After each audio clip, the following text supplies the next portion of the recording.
Hi everyone! Nami diri sa Rizal Park. Yes. Hello. Ali, gusto mo uni ang museum ni Rizal. Yes. Diri nagpuyo ang akong lolo. Si Jose Rizal. Katong ano karon is mga suot ni Rizal, mga iya mga sinina. Wikang pambansa ang gamit kong salita. Muna yung mga No collection. collection. Collection na niya.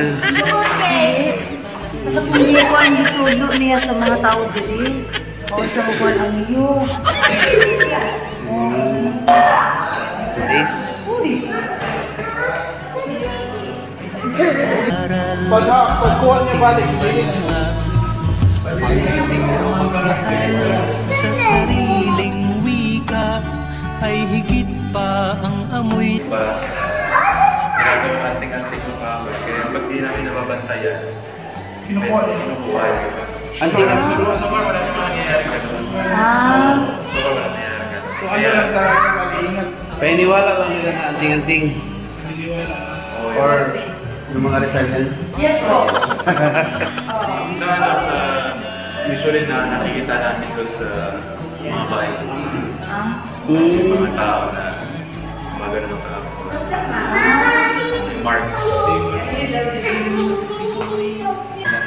Meron ilan na yung iba sa mga descendants ng mga bagay.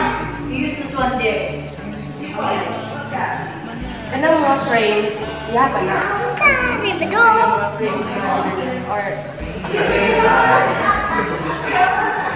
Na-reproduce na lang.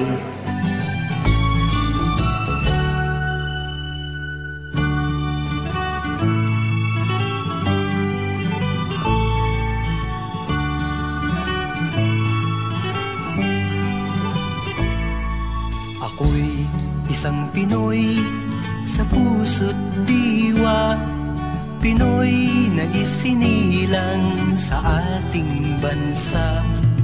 Ako'y hindi sanay sa wikang mga banyaga, ako'y Pinoy na mayroong sariling wika.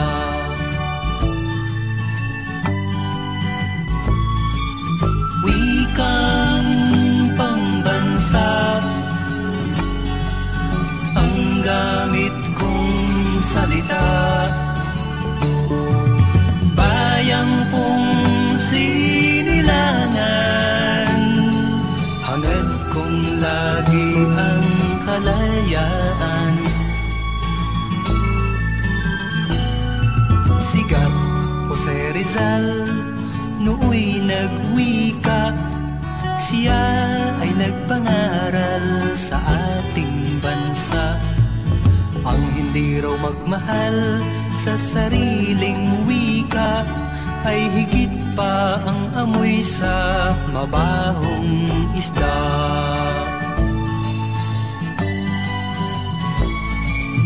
Wikang pambansa ang gamit kong salita. Bayang kong sinilangan, hangad kong lagi ang kalayaan. Ako'y isang Pinoy sa puso't diwa, Pinoy na isinilang sa ating bansa. Ako'y hindi sanay sa wikang mga banyaga, ako'y Pinoy na mayroong sariling wika.